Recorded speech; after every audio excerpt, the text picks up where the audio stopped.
ফেলে দেওয়া সুপারি গাছের খোল দিয়ে তৈরি করা হচ্ছে ওয়ান টাইম প্লেট সহ 10টিরও বেশি কারুপণ্য।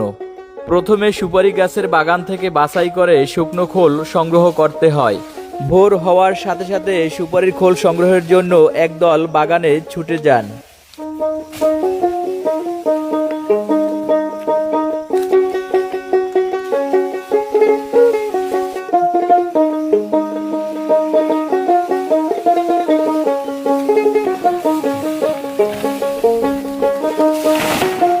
বাছাইকৃত খোলগুলো কাঁচি দিয়ে নির্দিষ্ট সাইজের মাপে কেটে আলাদা করতে হয়।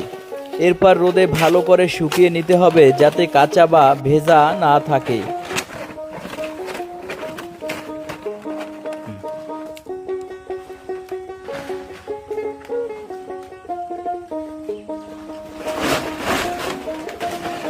পণ্য তৈরির পূর্বে রোদে ভালো করে খোলগুলো নেড়েচেড়ে শুকিয়ে নিতে হয়। পিরোজপুর জেলা কাউখালীর নাঙ্গুলি গ্রামে ন্যাচারাল বিউটি নামের এই প্রতিষ্ঠানে দক্ষতার সাথে তৈরি হচ্ছে এসব পণ্য।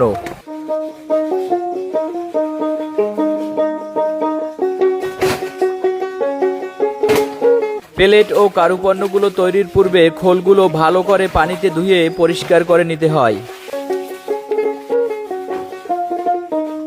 ধুয়ে পরিষ্কার করার পর ভালো করে শুকিয়ে খোলগুলো প্লেটিং মেশিনে দেওয়া হয়। এই মেশিনে চাপের মাধ্যমে খোল নির্দিষ্ট আকারের প্লেটে রূপান্তরিত হয়।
আপনারা কি প্রসেস করতেছেন?